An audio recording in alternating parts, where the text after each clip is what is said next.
दोस्तों देखते ही देखते पिछले कुछ दिनों में भारत में सोने की कीमतें पर 10 ग्राम 1 लाख से ऊपर हो गई है। ऐसे में क्या सोने की बढ़ती हुई चमक से हमें आकर्षित होना चाहिए? शेयर मार्केट और सोने के बीच में इन्वेस्टिंग डिसीजन मेकिंग करनी हो तो हमें किस तरफ जाना चाहिए? प्रीवियस रिकॉर्ड्स को देखते हुए डिटेल में बात करेंगे। इस वीडियो में कंपेयर करेंगे हम सोने को और स्टॉक मार्केट को और देखेंगे कि वाकई में कौन सा असली हीरा है लॉन्ग टर्म इन्वेस्टमेंट के पर्पज से। नमस्कार दोस्तों, मैं उमेश त्रिपाठी आपका स्वागत करता हूं स्टॉक फॉर रिटेल पर स्टॉक मार्केट से जुड़ी एक नई जानकारी के साथ।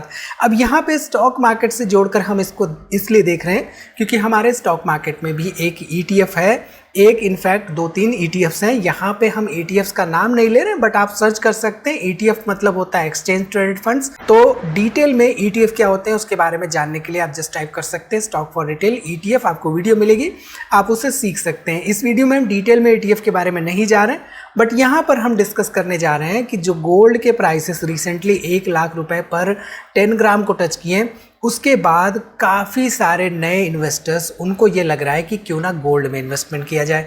क्या ये वाकई में एक डिसीजन होगा, एक इनफैक्ट वाइज डिसीजन होगा गोल्ड में इन्वेस्टमेंट करने का, या हमें स्टॉक मार्केट की तरफ रुख करना चाहिए? डिटेल में हम इस वीडियो में जानेंगे। ठीक है, उसके पहले अगर हम करंट स्टॉक मार्केट सिचुएशन की बात करें तो पिछले कई दिनों से जो हो रही थी यहाँ पे एक बुल मूवमेंट, उसके बाद से आज के दिन यहाँ पे थोड़ी सी हमें सेलिंग प्रेशर देखने को मिल रहा है। हालांकि आज के दिन भी कल के प्राइसेस के ऊपर ही निफ्टी ट्रेड करता हुआ दिखाई दे रहा है। आज की तारीख है 23 अप्रैल 2025। इन केस आप ये वीडियो 1-2 दिन बाद देख रहे हो तो आप इसको कोरिलेट कर सकते हैं कि उस दिन प्राइसेस क्या रहेंगे। ठीक है, चलिए अब यहाँ पे अगर हम ध्यान दें तो जो हमने पिछला यहाँ पर रेजिस्टेंस जोन मार्क किया था वो ये पर्टिकुलर रेजिस्टेंस जोन था, और इस रेजिस्टेंस जोन को ब्रेक करते हुए जो फर्दर नया रेजिस्टेंस जोन था उस रेजिस्टेंस जोन को भी ब्रेक करने की कोशिश की, लेकिन आज के दिन यहाँ पे सस्टेन नहीं कर पा रहा है।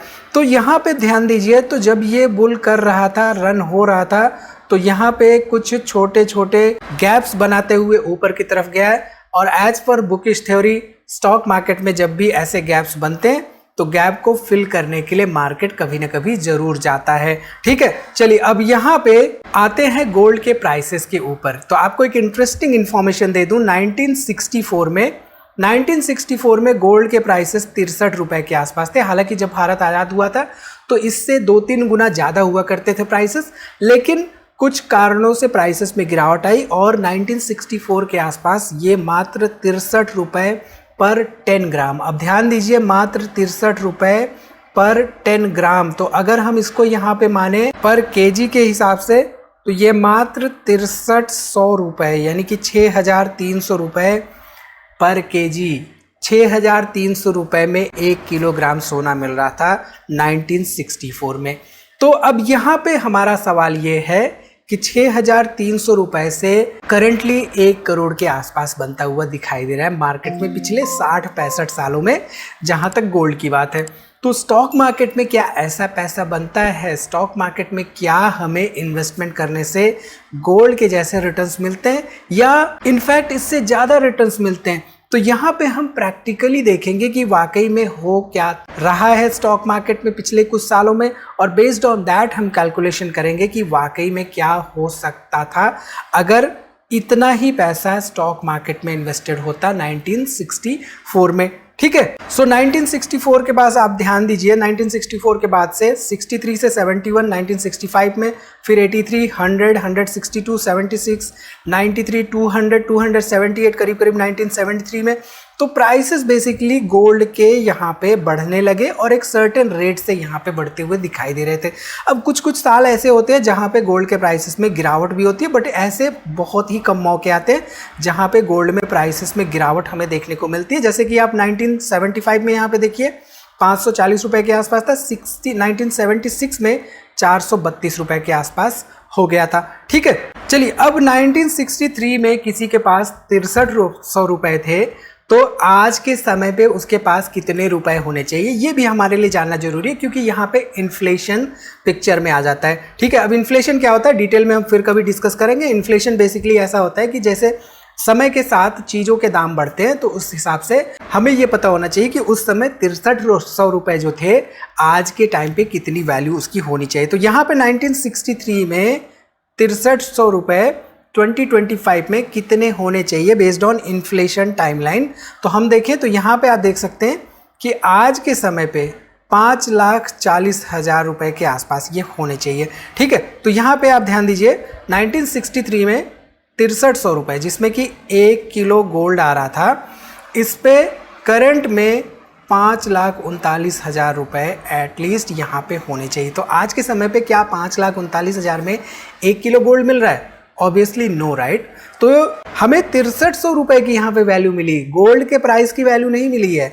तो गोल्ड के प्राइसेस यहाँ पे क्या हैं वो हम देख लेते हैं। तो currently as of today gold के प्राइसेस 1 किलो के यहाँ पे 24 कैरेट गोल्ड का 1 करोड़ 1 लाख रुपए के आसपास देखने को मिल रहा है। ठीक, अब यहाँ पे अब ध्यान दीजिए, इंटरेस्टिंग पॉइंट, मात्र 6300 रुपये का इन्वेस्टमेंट 1963 में करंट डेट में गोल्ड में 1 करोड़ 1 लाख रुपए देता हुआ दिखाई दे रहा है। अब इसको हम कंपेयर करेंगे हमारे मार्केट से। तो कंपेयर करने के लिए निफ्टी 50 लेते हैं। हालांकि 1963 टू अर्ली हो जाएगा, बट स्टिल हमारी एक्सपेक्टेशन ये है कि जब से निफ्टी 50 आया तब से ऑन एन एवरेज 12% का रिटर्न्स देता रहा है। तो उसी 12% को हम यहाँ पे कंसीडर करते हैं और उस 12% के बेसिस पे हम कैलकुलेट करने की कोशिश करते हैं कि कितने रिटर्न्स हो सकते थे। अब ये हमारा एजम्पशन है, ठीक है। अब ध्यान दीजिए, तो निफ्टी 50 में गिरावटें होती रहती है, गिरावटों के बावजूद एक मार्केट एक नया हाई बनाता रहता है और ये ट्रेंड हमेशा से रहा है। ठीक, अब यहाँ पे हम कैलकुलेट करते हैं कि निफ्टी 50 में 6300 रुपये का लमसम किया गया था।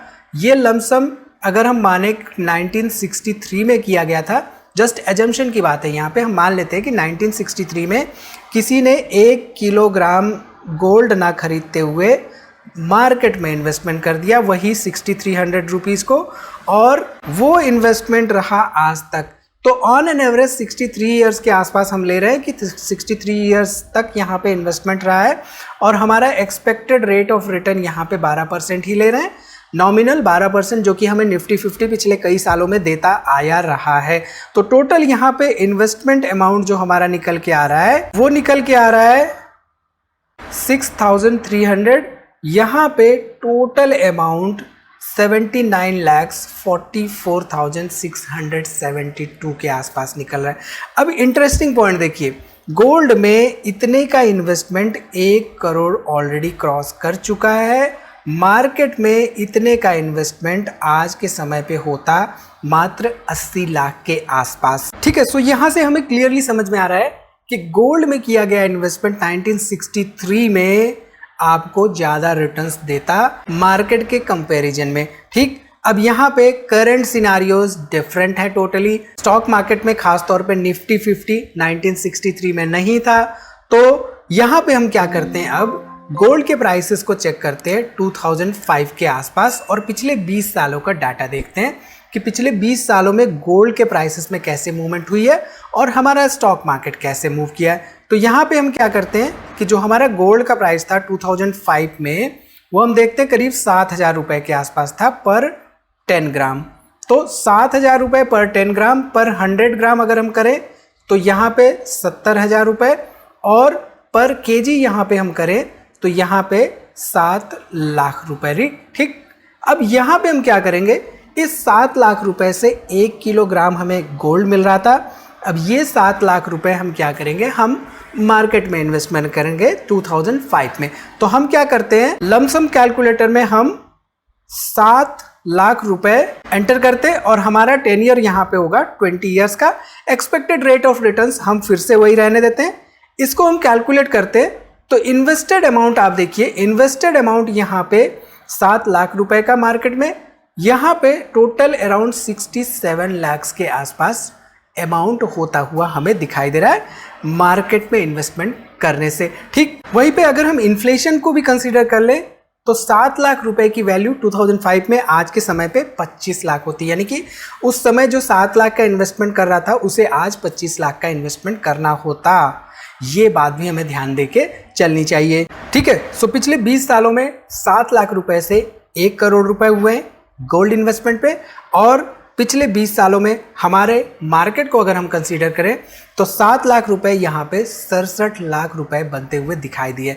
अब जस्ट इन केस गोल्ड में और स्टॉक मार्केट में लॉन्ग टर्म इन्वेस्टमेंट का सवाल मैं आपसे अब पूछता हूं, तो आप कहां पे इन्वेस्टमेंट करना चाहेंगे? इन एग्जांपल्स को देखते हुए कमेंट करके जरूर बताइए। ध्यान रखिए यहाँ पे कंसिडरेशन हुई है मात्र निफ्टी 50 इंडेक्स की। स्टॉक मार्केट में आपने विप्रो के बारे में कहानियां जरूर से जरूर सुनी होंगी। विप्रो जैसे कई सारी कंपनियां हैं जिन्होंने कि मात्र 1000 रुपए को करोड़ में बनाया है। इनफैक्ट 10,000 रुपए 500 करोड़ 600 करोड़ बनते हुए दिखाई दिए हैं, जो कि हमें गोल्ड में बनता नहीं दिखाई दे रहा है।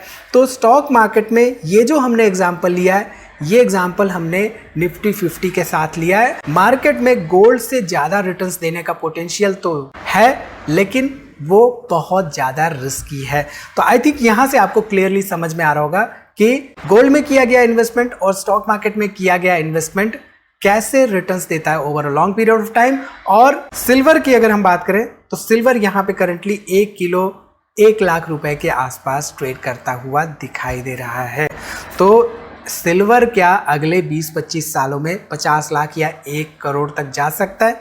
कमेंट करके जरूर बताइएगा। तो स्टॉक मार्केट के बारे में और गोल्ड सिल्वर के बारे में छोटी सी वीडियो में आई थिंक आपको बहुत कुछ सीखने को मिला होगा। सीखने को मिला है तो लाइक जरूर करिएगा। कोई भी सवाल हो तो कमेंट जरूर से जरूर करिए। ध्यान रखिए कमेंट करने से पहले ये देख लीजिए कि हमने कंपेयर किया है गोल्ड के प्राइसेस को मात्र निफ्टी 50 से, बाकी कंपनियों से बहुत डिफरेंट हो सकते हैं। तो इस वीडियो में इतना है दोस्तों, मिलते हैं अगली वीडियो में एक नई जानकारी के साथ। तब तक आप अपना बहुत ख्याल रखिए और स्टॉक मार्केट के बारे में सीखते रहिए। यहाँ पे हमारे कई सारे लर्निंग ऑप्शंस हैं जिनको आप एक्सप्लोर कर सकते हैं। स्ट्रैटेजी कैसे फाइंड करनी होती है, strategy to find trend, ways to find support resistance, long term investment strategies, इस तरह के कई सारे हमारे लर्निंग कम्युनिटी में आप चीज़ें सीख सकते हैं। तो इसकी लिंक्स मैं आपको डिस्क्रिप्शन में दे दूंगा, आप वहां से एक्सप्लोर कर सकते हैं। तो आज की वीडियो में इतना ही, मिलते हैं अगली वीडियो में एक नई जानकारी के साथ।